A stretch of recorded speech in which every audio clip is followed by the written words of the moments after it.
What is going on, guys? Welcome to the Russo Show.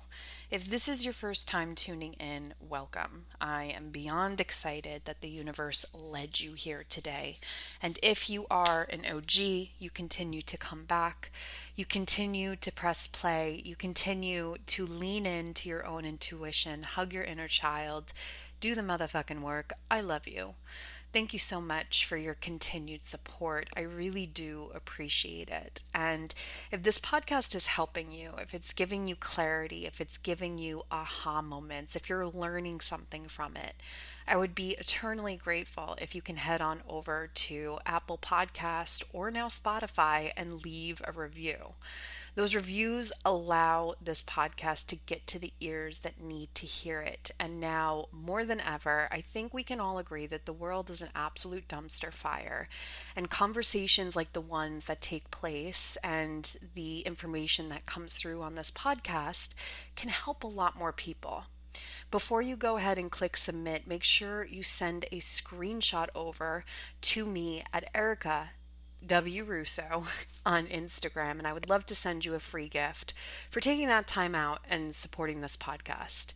Now that that is all said and done, guys, I'm really enjoying summer. I don't know about you. The last couple of months here in Connecticut have been just miserable weather-wise, and yesterday summer finally showed up. Like the sun is shining, it's warm, you can lay outside for hours, and I honestly am just so looking forward to laying out in my backyard after I record this podcast and do a light activation and just being in summer mode. I think that the Jupiter and Cancer transit that's impacting us for another year. So wherever I have a episode where I go into where it's impacting you, I think it's doing me a lot of good, to be completely honest, because it's making me slow the fuck down. It's making me see things from a very different perspective. And it's just been a really nice transit so far. So I'm looking forward to the next year because it's bringing a lot of peace and clarity and different forms of healing if you have Cancer residing in your 12th house like I do.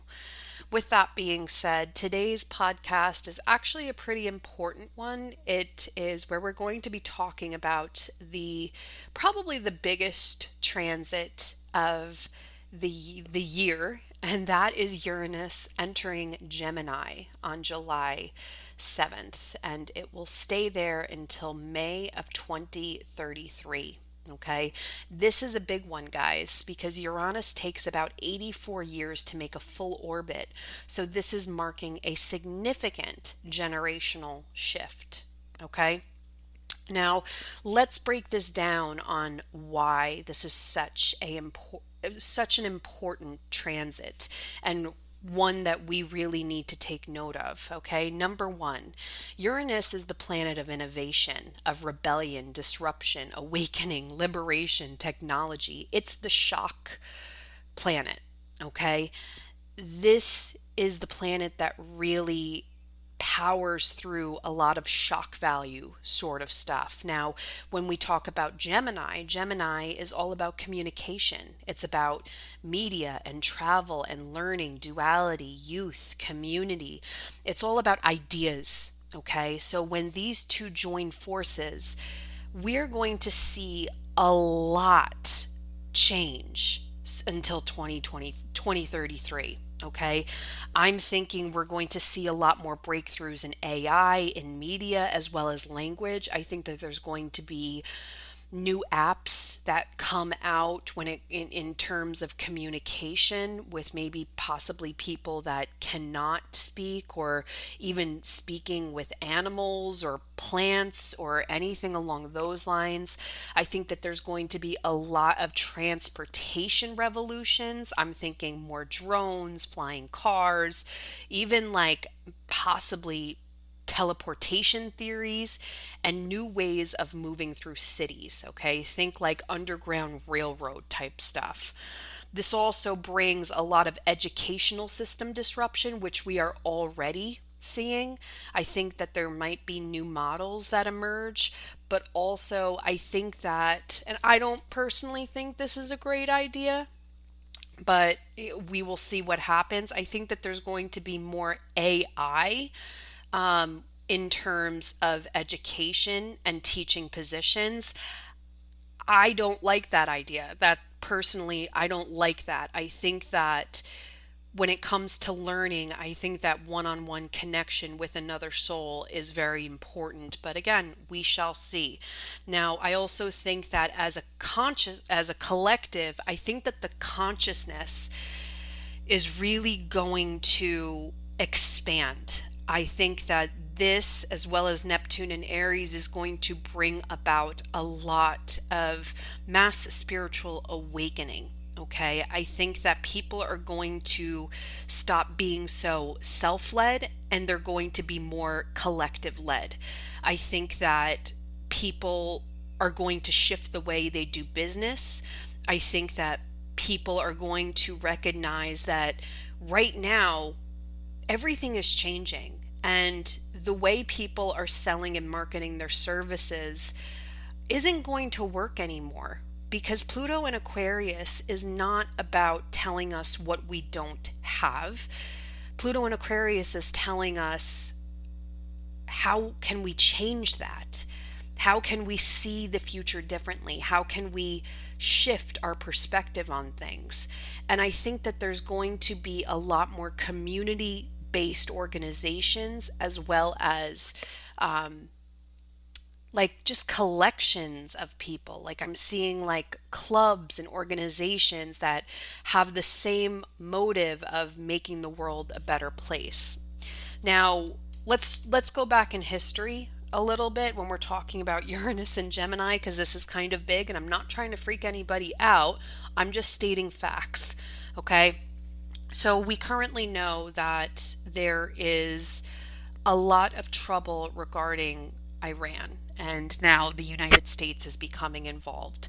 The last time Uranus was in Gemini was 1941 through 1949, and the World War II occurred between 1941 and 1945. The Roswell and the UFO craze occurred in 1947. The founding of the CIA was in 1947. The first programmable computer also occurred during this time. So you can see the theme of Uranus and Gemini. It's technology, it's consciousness, but it's also breakthroughs. Okay?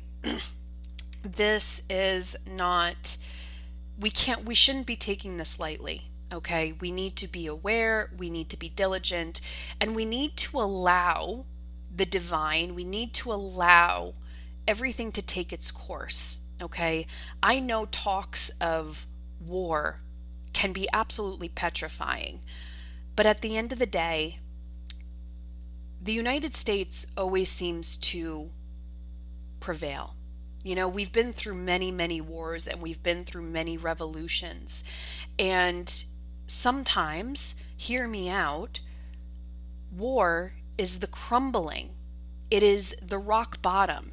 It is what needs to occur in order to rebuild a more positive system. Am I pro-war person? No, but I can see why sometimes war and fighting is necessary. You know, you can't build a castle on top of a crumbling one. You need to tear it down first. And right now in history, guys, this is a monumental collective tower moment. We've been talking about this for years.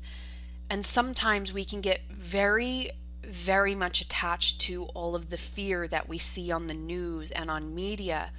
And it's our job as people who are aware of the astrological transits and who have a deeper connection to the unseen to really be pillars, to be grounded, to be logical, to be assertive, and to really just keep calm. And again, I'm not, I just, we gotta be the lighthouses at the end of the day. That's what we need to be. And right now, more than ever, we need to be grounded. We need to be level headed. We need to look like we have our shit together. We need to have our shit together because that's what we need right now. We have to keep calm and carry on. Okay. So now let's talk about how this big transit is going to be impacting everybody's rising sign. So if you do not know your personal rising sign, I suggest going to astroseek.com, typing in all your birth information, and you will get your natal chart and all and everything that you need to know. Now let's start with Aries rising. Aries rising, Uranus is going into your third house. Okay, this is going to be a revolution in the way you think, the way you speak, the way you communicate. Okay, now this also rules siblings and neighbors. So there might be some breakthroughs as well as shocks in terms of those relationships for you.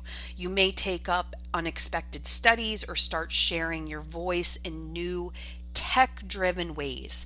I feel like a lot of Aries risings might become content creators. They might start podcasts. They might write a book or two. We don't know, but go for it. Just it's all about communication for you, Aries risings. So share your voice with the world. Now, Taurus risings, Uranus is impacting your second house. This is going to bring radical shifts in finances, value, as well as your self-worth.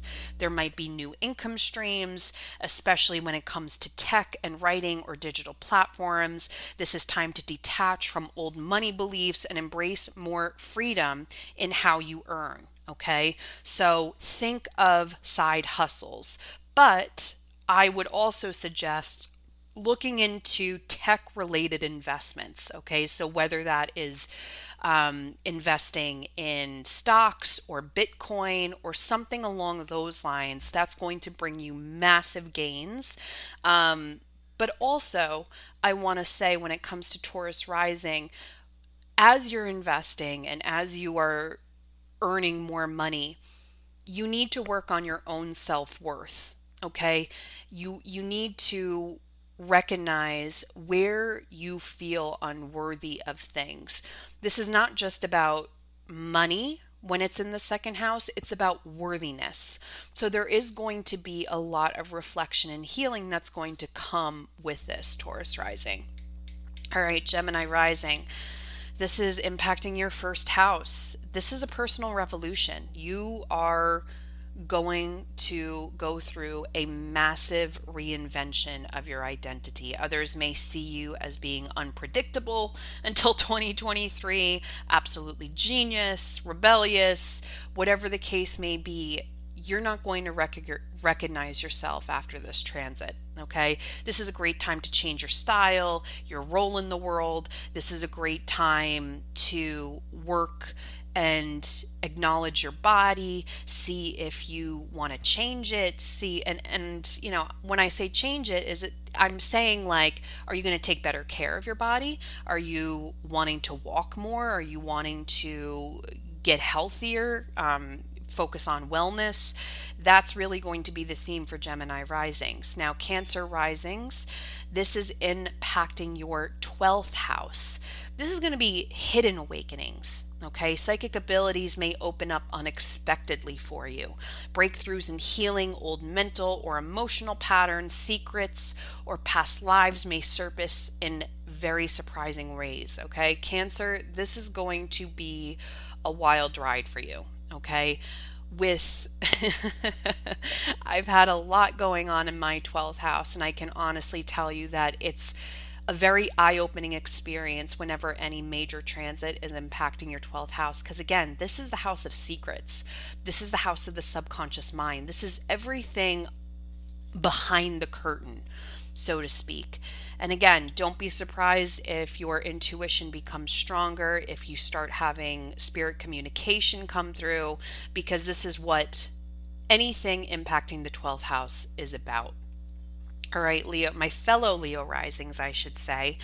This is going to be impacting your 11th house of communities, friends, groups, and alliances. So you're going to see new social networks, online communities, and friendships. You're becoming a futurist in your field, possibly a thought leader or an innovator.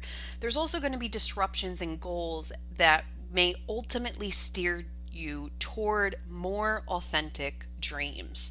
Okay, this is a big transit for us, guys. This is going to really bring a lot of expansion and growth. You'll probably see a lot of social media growth. You'll probably see your email list growing, all the things. The biggest thing that I can tell you right now, and this is what I received in my morning meditation before recording this, was when it comes time for Leo risings, the more authentic that you can be, the more you show up being your true authentic self, the more this is going to impact you.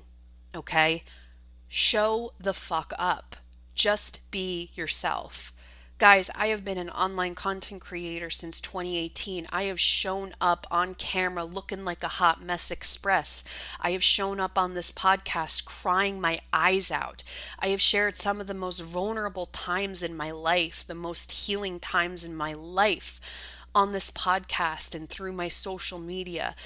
And I'm only going to get more real. I don't give a fuck anymore. Watch out, motherfuckers. Anyway, let's talk about Virgo rising. Virgo rising, this is impacting your 10th house of public image and career. This is major career reinvention. Okay, this might be unexpected public recognition, and this might bring a very sudden pivot when it comes to your life purpose and where you are going in terms of your career.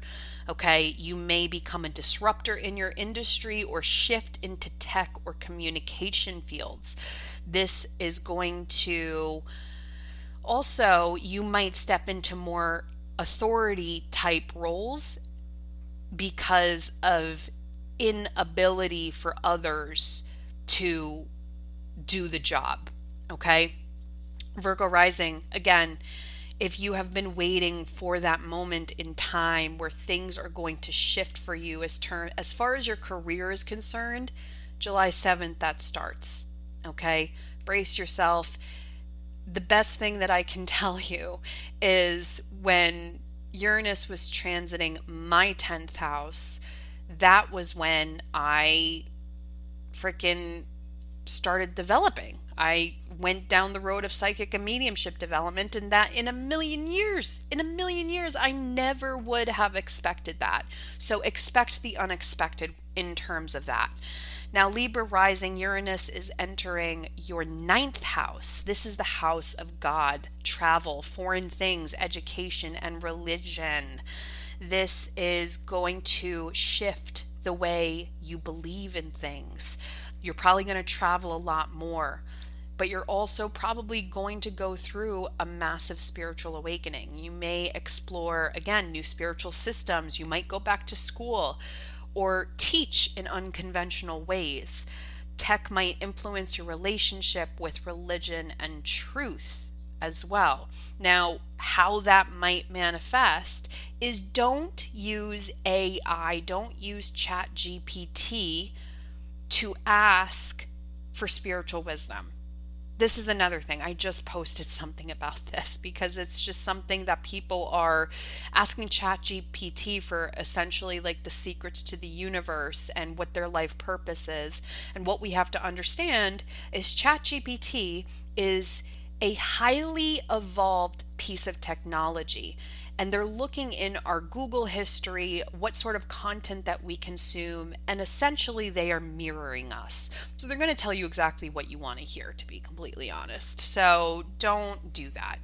Okay, Scorpio risings, Uranus is impacting your 8th house of death, rebirth, and transformation. There's going to be sudden shifts in shared finances, intimacy, or psychological transformation, possible inheritance or disruption around debt and taxes. But this is also I want to do a podcast episode strictly on the eighth house because it's my favorite house and it's one that I'm just so fascinated by because this is also about sex. It's everything taboo. And there might be some deep sexual and metaphysical awakenings that happen, that occur for you. Um, so, so light that candle and have some fun. Sagittarius rising, Uranus is impacting your seventh house. Okay. This is surprising developments in relationships and partnerships. Unconventional people may enter your life, and you may change your ideas about commitment and partnership roles. Okay. So, if you are in a committed relationship, this is not good or bad. Like, so don't freak out, okay? But there's going to be a lot of natural shifts that take place in terms of your close relationships, okay? You have to work with what comes. You have to work with what is right in front of you. Okay. And again, this is a long transit. So this might be, this is until 2033. So don't freak out, Sagittarius risings. Okay, Capricorn risings. Uranus is impacting your sixth house of daily routines and health. Your daily routines and health and work are being revolutionized right now. There's going to be new tech or AI that might transform your job or how you do your job, but also there might be some things regarding health that you're going to need to focus on. Okay. Health is probably going to be a key thing that you're going to need to focus in on until 2033. Okay. Making sure you're getting what you need, making sure you're taking your supplements, but also maintaining routines because this is the house of routine that is going to positively impact your health. Aquarius risings, Uranus is entering your fifth house of pleasure, creativity, and children. This is a fun house, okay? You're going to have a lot of radical creativity, love affairs, and projects come into your life until 2033. You may even develop a very innovative hobby or become known for your unique self expression. Um, Not gonna lie, children may become unpredictable forces of growth, or you might have a couple of kids during this time. Now, Pisces rising, this is impacting your house, your fourth house of home and family. So expect unexpected changes in terms of home and family life. Okay, perhaps there's going to be a sudden move. Perhaps someone's going to have to move in with you. You might have to renovate, but also use technology to renovate. So that, like, something that can come from this is maybe you get a Tesla or something along those lines, and you need to put the plug in your home in order to charge the car, something along those lines. Now, family dynamics may shift as you seek more personal freedom. Okay. Now, that's how this transit is going to be impacting everyone. Here is what I have to say. This is my 2 cents, and I'm going to leave you with this. Expect the unexpected. Okay. We need to let go. So much of our problem, so much, and I'm talking to every single one of you motherfuckers right now. So much of our problems is that we cling on to control. Whether you think that you are a type A person or not, or a controlling person or not, we tend to cling on to outcomes and experiences because we want to feel safe and we want to feel some sort of control in terms of our life, in terms of our free will. And the more that I have learned to kind of let go and let God, the more I have learned to surrender, the happier I have become. And that is something that everyone needs to do. We have to surrender control. That literally is the secret sauce. You want to have a happier life, you want to have more abundance, you want to just live your purpose, you got to surrender. You got to trust. You got to lean in and you got to let go. Okay? We can get this is when I feel into the Uranus Gemini transit, it's like I feel like I'm at Six Flags and it's like I'm on one of those wooden roller coasters and it's like you don't know like what's going to happen. You're going up and you're looking and you're like, "Oh my God, we're going to flip eventually, but I don't know what the hell." And then you just go down and it's just absolutely wild, but it's invigorating and it just you're just so exhilarated and the excitement is roaring, and this is how we should be looking at the Uranus Gemini transit, okay? For our own personal lives, but also for the collective. In order for things to be rebuilt, we have to tear them from limb. In order for new innovation, growth, and expansion to occur, we first need to take out the dead roots. And yeah, maybe war is going to happen. Okay? It probably is. But we always prevail. All storms end. And that's the way we have to look at this transit, but also from now on. Okay? There's a lot of shifts, but there's also a lot of faith. And what you need to do is you need to lean into faith. Fuck the fear, lean into faith. And that's my TED Talk. Thank you so much for tuning in. Be sure to come hang out with me on Instagram at Erica W. Russo. And I will see you guys around the internet. Bye.